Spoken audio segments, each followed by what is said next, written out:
ये हैं मेरे गांव के हसीन मनाज़िर जो आप इस वक्त देख रहे हैं, और ये मनाज़िर जो हैं शाम के हैं। माशाल्लाह अगर गांव की खूबसूरती के हवाले से बात की जाए वो तो कुछ अलग है, क्योंकि गांव की खूबसूरती और गांव की जो ब्यूटी होती है वो तो अलहदा एक चीज़ है। क्योंकि गांव का जो माहौल होता है वो माशाल्लाह पुरसुकून माहौल होता है, और गांव के जो लोग होते हैं अक्सर अपने साथ प्यार करने वाले होते हैं।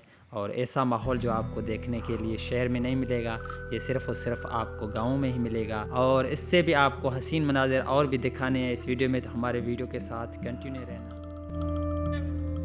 वालेकुम, अल्लाह ताला के फज़ल करम और शुक्र के साथ आज का व्लॉग शुरू करते हैं। तो उम्मीद करते हैं आप जहाँ भी होंगे खैर खैर से होंगे, ठीक ठाक होंगे, फिट फाट होंगे।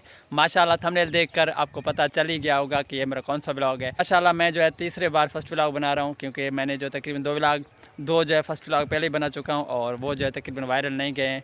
और अभी जो है और काफ़ी दोस्त हमसे कमेंट बॉक्स में पूछते हैं कि आप कहाँ से हो और आपका नाम क्या है। तो मेरा नाम निसार अहमद है और मैं जो है पाकिस्तान का सिटी डिस्ट्रिक्ट घोटकी का रहने वाला हूँ। और अगर बात की जाए क्वालिफ़िकेशन की तो मैंने जो है ग्रेजुएशन की हुई है, और अभी इस वक्त जो है हम अपने भैंसों के साथ खड़े हुए हैं। ये जो आप पीछे भैंस देख रहे हैं, ठीक है। और मैं जो है गांव का रहायशी हूँ, और गांव के जो भी ब्यूटी नेचर होते हैं वो तकरीबन हर व्लॉग में दिखाता हूँ। और उम्मीद करता हूँ कि आज की वीडियो भी आप दोस्तों को लाजमी पसंद आएगी। और ये जो है मेरा तकरीबन तीसरा फर्स्ट व्लॉग है, और उम्मीद करते हैं कि ये भी मेरा तीसरा फर्स्ट व्लॉग आप दोस्त लाजमी वायरल करवाएंगे। आप दोस्तों ने किया भरपूर सपोर्ट, तो फिर मिलेंगे किसी नए व्लॉग के साथ। अपने भाई निसार अहमद को देना इजाज़त। अल्लाह हाफ़िज़। कुछ और भी नज़ारे आप दोस्तों के लिए हाज़िर हैं, तो आप देखें इस वीडियो में।